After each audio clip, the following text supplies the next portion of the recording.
सन्माननीय विशाल ससानी,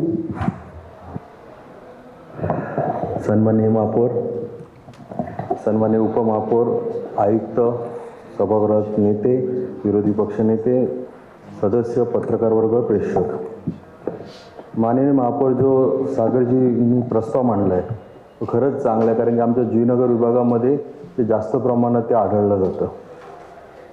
दुर्ब्यावरनं जे वाशीला जी खाडी आहे त्या खाडीच्या लगत असणारे जे मँग्रोव्ज आहे त्याच्या बाजूला जास्त भराव झाल्यामुळे पण तो प्रकार आढळण्यात आलेला आहे.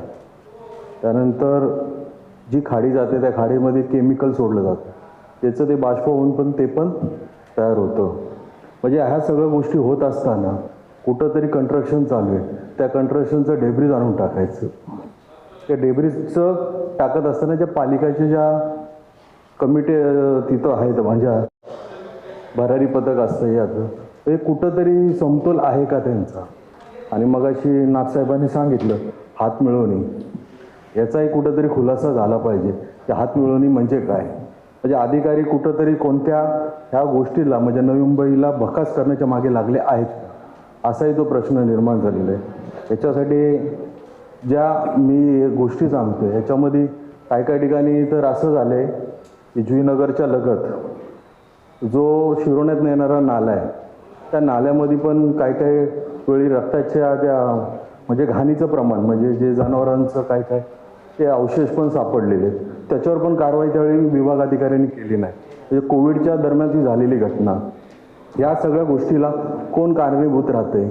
आणि जो मुंबईवरनं येणारा म्हणजे जुईनगरमधून तो वरती जो भाग येतो, जो मुंबईला जो गोवंडी त्या भागला जे कचऱ्याचं डेब्रिज आहे तिथं जे धूर निर्माण होतो, तो धुराचं पण प्रमाण आपल्या या साईडला येत असतं. याच्यावर कुठंतरी तोडगा निघाला पाहिजे. आणि तोडगा निघत असताना लातूरमध्ये एक कंपनी आहे, त्या कंपनीने सकाळचे म्हणजे पहाटे 4 ते 6 वाजेपर्यंत फॉगिंग मशीन म्हणजे केलेली आहे. म्हणजे जे आपण कोविडमध्ये जे फवारे मारायचे तशी ती फॉगिंग मशीन आहे. म्हणजे ते धुराचं प्रमाण म्हणजे जे वाळू किंवा काय माती याचं जे प्रमाण आहे ते थांबवण्याचं त्या फॉगिंग मशीनने ते केलं जातं.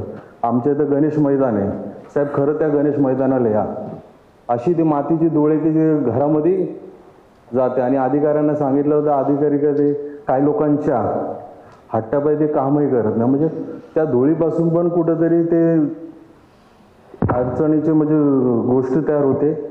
ह्या सर्व गोष्टीचं गांभीर्य पण घेतणं गरजेचं आहे. कारण की आपण बघितले 3 दिवस आपण जे विषय मांडतात त्याच्यावर चर्चा होते आणि जी चर्चा होत असताना त्याच्यावर काहीतरी मार्ग निघाला पाहिजे.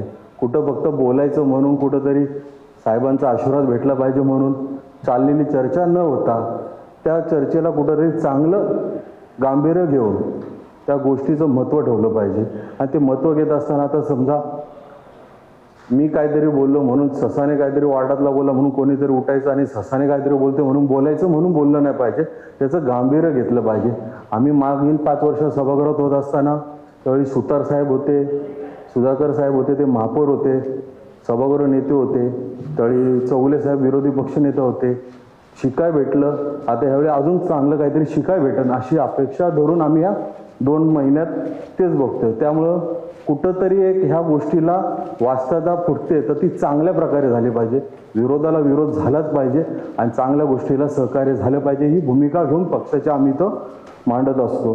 पण ह्याच्यामध्ये कुठंतरी वेगळ्या पद्धतीने त्याचा कोणी अर्थ काढू नका किंवा त्या गोष्टीला करत असताना खरंच ही गोष्ट महत्त्वाची. आज जुईनगरमध्ये तुम्ही बघा, छोटंसं नोडे सांडपाड्यामधून पाणी जुईनगरच्या मार्फत जाते, शिरोण्यामधलं पाणी जुईनगरच्या मार्फत जाते. आणि जे पाणी जाते त्याचं आज त्या नाल्याचं तिथं बाष्पभवन सकाळी साहेब तुम्ही स्वतः व्हिजिट करा आणि तिकडची परिस्थिती बघा की जे वादवा आहे वादवाचं वरचं सगळं झाकलं जातं. एवढ्या प्रमाणात जर तिथं प्रदूषण होतंय याला जिम्मेदार कोण. आणि हे जर तुम्ही बघत असाल सर, ही तुम्ही जी आणली पॉलिसी याच्या आधी पॉलिसी नव्हती का, मग प्रशासन काय करत होतं.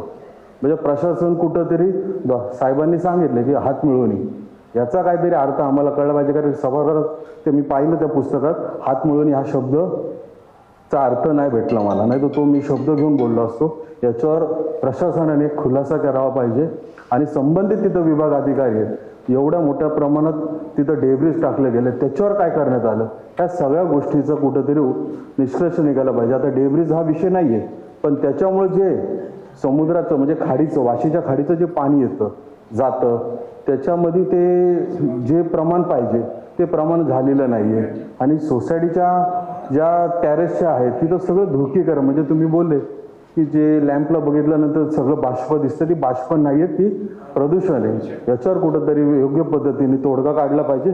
आणि आपण जो हा सभागृहात विषय आणला याच्यासाठी आपलं मनापासून उद्धव बाळासाहेब ठाकरे पक्षाच्या वतीने आपलं स्वागत करीत आहे.